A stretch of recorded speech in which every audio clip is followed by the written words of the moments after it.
28차 최고위원회의 시작하겠습니다. 먼저 천하람 당대표 권한대행의 말씀 있겠습니다. 예.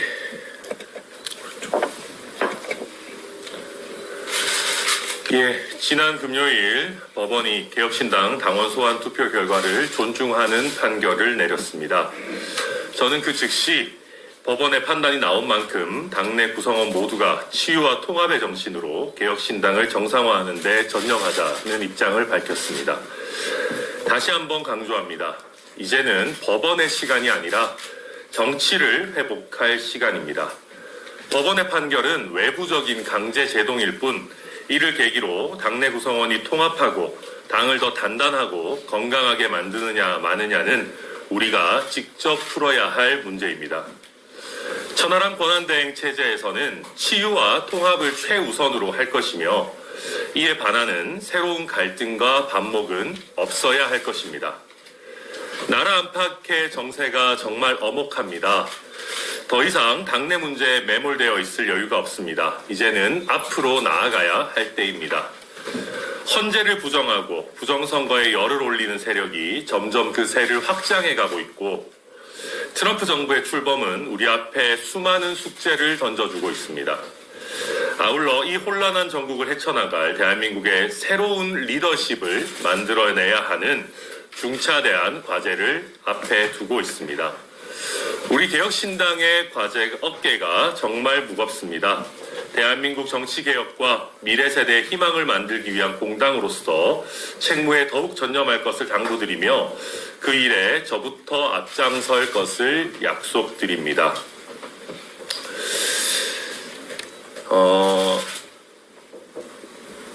그리고 어제 이준석 의원이 조국악화라는 표현을 썼습니다.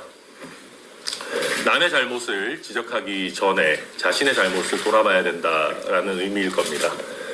이번 당내 분쟁 과정에서 서로가 서로에게 굉장히 많은 참 모진 언사들도 있었고 여러 잘못들도 있었을 겁니다. 누구의 잘못이 더 크고 작은지 오늘은 이야기하지 않겠습니다. 저는 조국악화라는 사자성어를 보면서 저 스스로도 많이 반성했습니다. 얼마 되지 않았던 지난 분쟁의 과거에서 특히 마음에 걸리는 것을 이야기하자면 제가 지난번에 굉장히 길게 필리버스터 같은 모두 발언을 하면서 지난 총선 공천 과정에서 있었던 일들을 공개적으로 발언했던 것이 굉장히 마음에 걸립니다.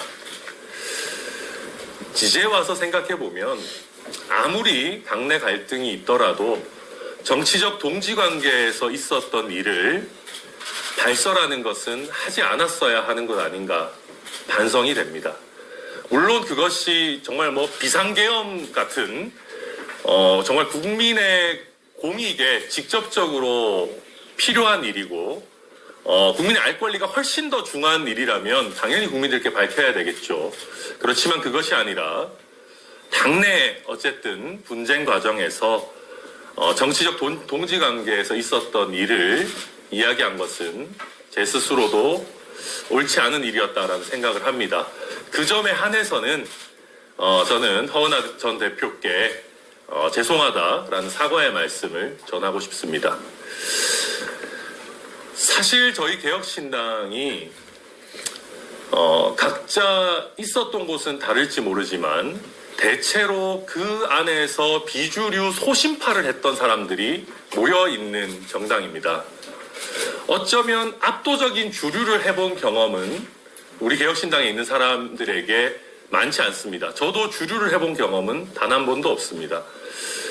제가 이제 치유와 통합을 말씀드리는 것은 어쩌면 당내 비주류 소신파로서 옳은 이야기, 소신을 발휘하고 하는 것보다 당내 주류로서 다른 의견을 통합하고 포용하고 관용하는 것이 훨씬 더 어려운 일일지 모릅니다.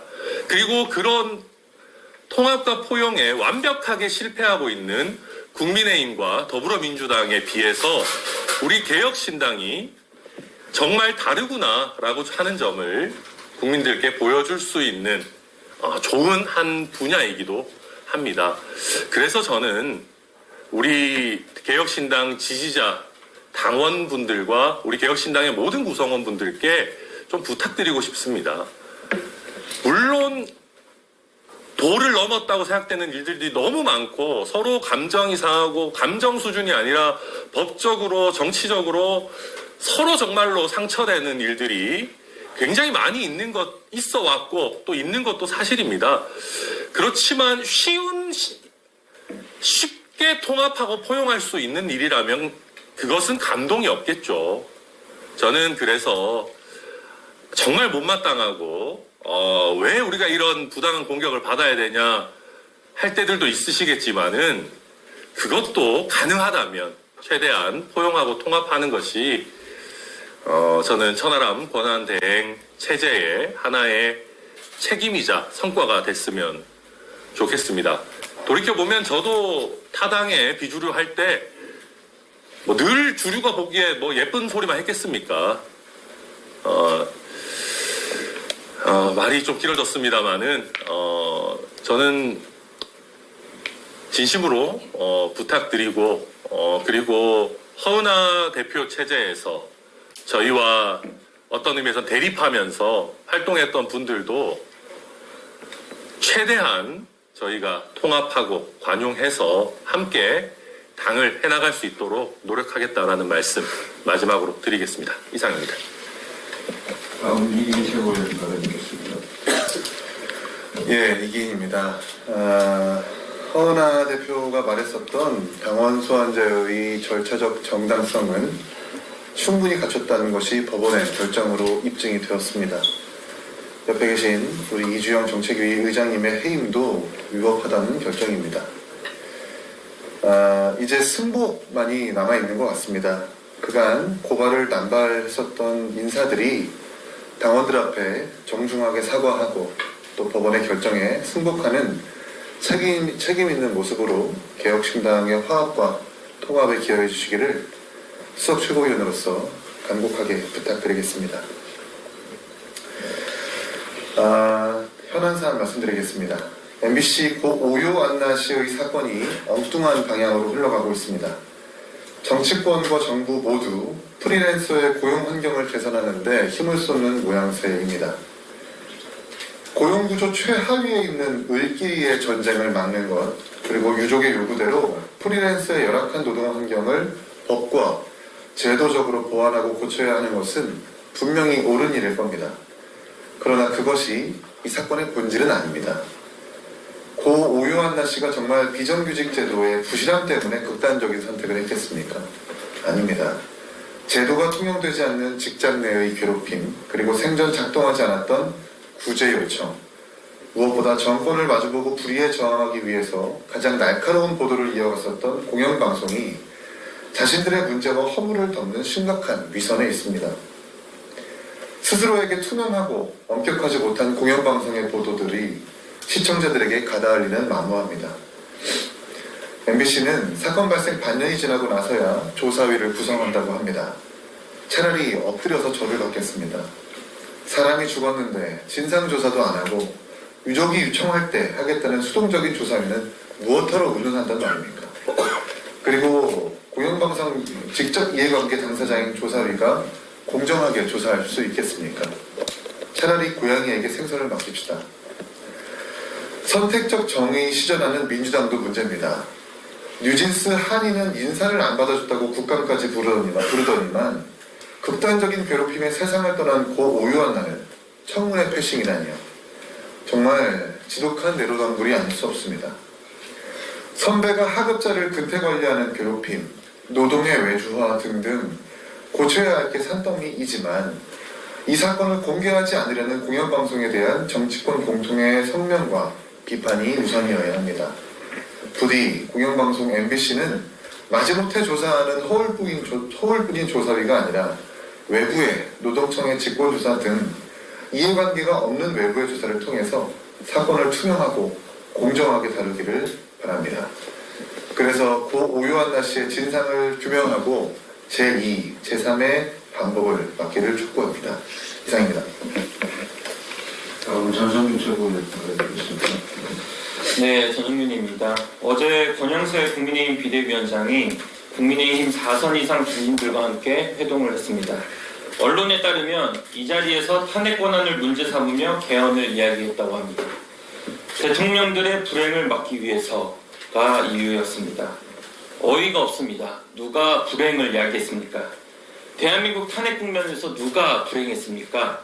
바로 국민이 불행했습니다. 우리가 진정 걱정해야 될 것은 대통령의 불행이 아니라 대한민국의 미래입니다. 현재 대통령제는 너무나 많은 권력이 대통령에게 집중되어 있습니다. 그야말로 제왕적 대통령제입니다. 그것이 아니었다면 최상병 특검은 진즉에 통과되어 진실이 밝혀졌을 것입니다. 개헌을 통해 이루어져야 할 것은 권력 강화가 아니라 권력 분산입니다. 권영세 비대위원장의 탄핵 권한을 문제 삼고 개헌을 이야기한 것은 다시 말하면 앞으로 민주당을 총선에서 이길 수 없다라는 말과 똑같습니다. 결국 기득권을 지키기 위한 꼼수, 그런 개헌 거부합니다. 개헌은 오롯이 국민을 위한 개헌이 되어야 합니다. 민주당도 마찬가지입니다. 반도체법이 이제야 논의되는 법이 아니지 않습니까? 21대 때부터 진즉에 논의된 법인데 압도적 다수당인 민주당이 싸우기만 하니까 민생 법안들이 통과가 안 된 것 아닙니까? 딥시크 쇼크가 없었다면 반도체법 이런 식으로 급하게 논의 안 됐을 것입니다. 연금개혁도 뒤늦게 진행하다가 진성준 민주당 정책위 위장이 정년 연장 카드를 꺼냈습니다. 연금개혁을 하는 이유가 단순히 연금이 고갈되는 것을 넘어서 미래세대 때문인데 정년 연장 카드로 미래 세대들이 얼마나 좋아진다고 합니까? 왜 미래를 준비해야 할 입법부가 오히려 현안에 쫓기고 있는 것입니까? 이재명을 지키고 윤석열을 지키고 결국 각자 기득권을 지키는 데만 급급합니다. 그러면서 사람들을 동원하고 그럴듯한 포장으로 시간을 보내고 있을 뿐입니다. 현 정치권에서 개혁의 의지가 전혀 보이지 않습니다. 이제는 정말 국민을 위한 개혁, 미래를 위한 제도를 고민해야 됩니다. 우리 개혁신당이 정상화가 시작되었습니다. 죄송하다는 말씀 제가 정말 여러 번 드렸는데 다시 한번 송구하다는 말씀을 드리도록 하겠습니다. 저는 정상화가 되었다고 안심할 때가 아니라고 생각합니다. 이제 시작입니다. 무너진 신뢰를 회복하고 당원당규 개정사항을 잘 봐야 합니다. 신생정당이라 한번 삐끗하면 치명적입니다. 사람에 대한 신뢰보다 시스템을 완성해야 됩니다. 이상입니다. 이주영 정치인의원 드리겠습니다. 이주영입니다. 바야흐로 새로운 제국주의의 귀환입니다. 세계는 신제국 건설을 위해 각 분야에서 전력을 다해 뛰고 있습니다.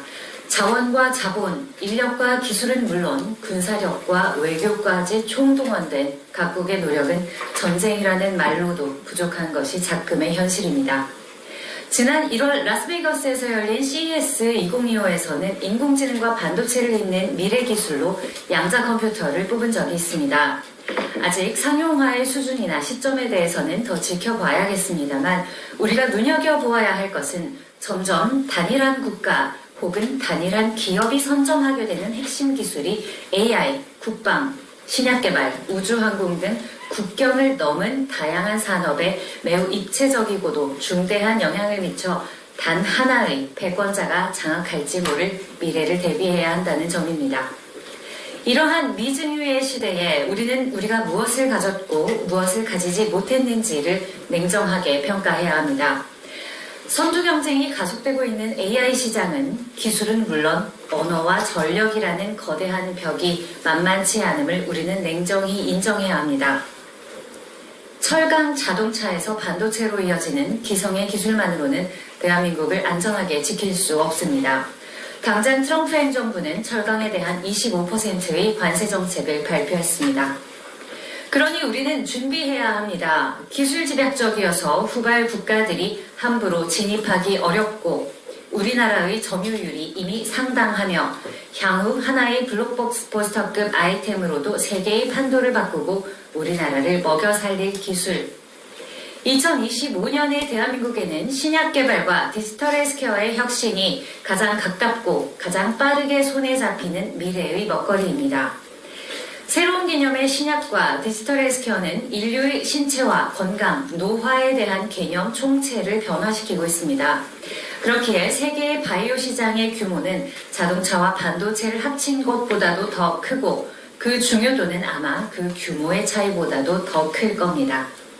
세계가 CES에 이어 주목한 세계 최대 제약 바이오 행사인 JP모건 헬스케어 컨퍼런스에서 대한민국의 기업들이 주목받은 것은 고무적인 일이지만 함께 레이스에 선 일본과 대만, 중국과 인도는 국가 차원의 전폭적 지원을 받으며 맹렬한 속도로 달려가고 있습니다. 그러므로 우리는 더욱 전력을 기울여야 합니다. 당파 싸움으로 앞다투어 그럴듯한 규제를 만들고 예산 핑계로 다투느라 1년씩 뒤쳐서서는 이 전쟁에서 결코 이길 수 없습니다. 다가올 10년의 연금술, 우리의 내일에 기적을 가져다줄 혁신 바이오 산업 발전에 기여하고 계신 기업과 연구자들의 열정에 경의를 보내며 저희는 기술의 중심을 이해하고 연구의 본질을 방해하지 않는 정책으로 힘을 더하겠습니다. 대한민국의 퀀텀 점프를 준비하는 이곳은 개혁신당입니다. 감사합니다. 내일을 빙고